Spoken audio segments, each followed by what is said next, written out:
अजीत पवार महाराष्ट्र की राजनीति का वो नाम जिनके बिना सत्ता के समीकरण अधूरे थे। उनके जाने के बाद आज एनसीपी और महाराष्ट्र के सियासी हलकों में एक ही चर्चा है, अब आगे कौन?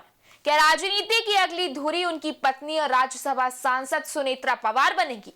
क्या उन्हें महाराष्ट्र का नया डिप्टी सीएम बनाया जाएगा? महाराष्ट्र की सियासत आज एक ऐसे मोड़ पर खड़ी है जहां सवाल सिर्फ सत्ता का नहीं बल्कि विरासत का भी है। अजीत पवार के जाते ही उनकी एनसीपी में बिखराव हो गया है। जी हां, अजीत पवार वाला गुट दो हिस्सों में बंट चुका है।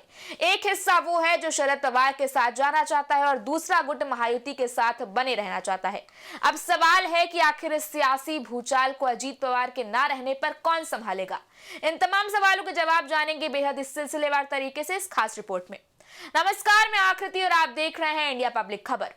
अजीत पवार एक ऐसा नाम जिसने सालों तक सियासी गलियारों की धड़कन बनकर राजनीति को संभाला, लेकिन उनके जाने के बाद अब उनकी पार्टी को लेकर बड़ा सवाल खड़ा हो गया है।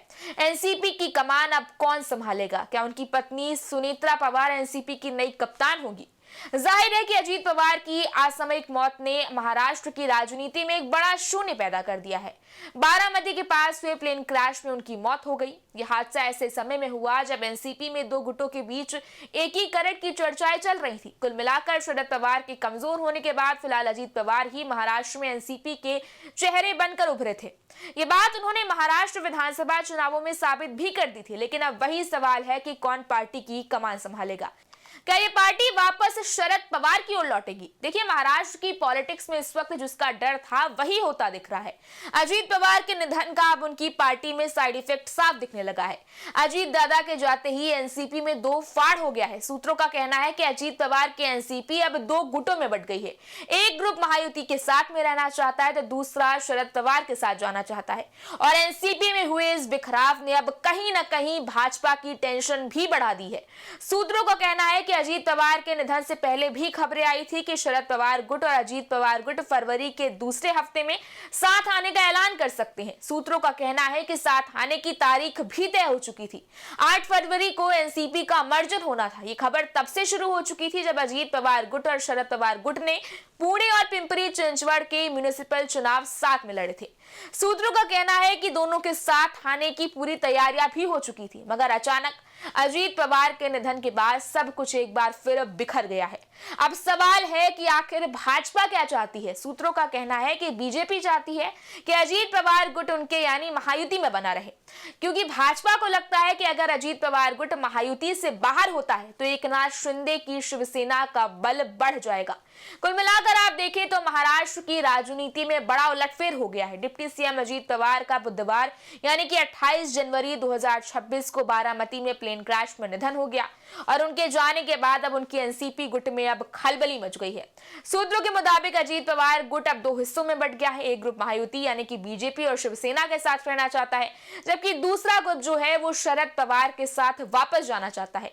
और कहीं ना कहीं यही वो डर था जो कई लोगों को काफी दिनों से सता रहा था कि अजीत पवार के बिना उनका गुट बिखर सकता है।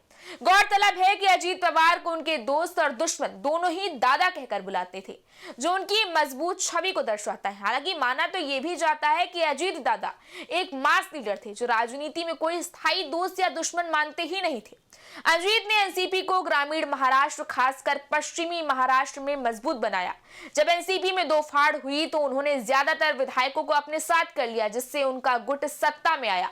महायुति गठबंधन में तो वो बेहद ही महत्वपूर्ण थे और एनडीए के लिए एक मजबूत सहयोगी भी। बारामती उनका गढ़ था जहां से वो कई बार विधायक बनी। ऐसे में अब उनके निधन ने खुद उनकी पार्टी को इस समय एक ऐसे मोड़ पर खड़ा कर दिया है जहां ये सवाल होगा कि ये पार्टी अब किधर जाएगी, कौन अब इसकी बागडोर संभालेगा।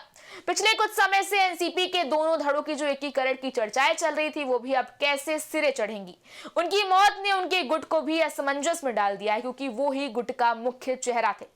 बहरहाल अजीत पवार के निधन के बाद शरद पवार गुट को मौका मिला है। कई लोग मानते हैं कि अब दोनों गुटों का मर्जर हो सकता है, क्योंकि अजीत पवार की आखिरी इच्छा यही थी। लेकिन फैसला आसान नहीं है।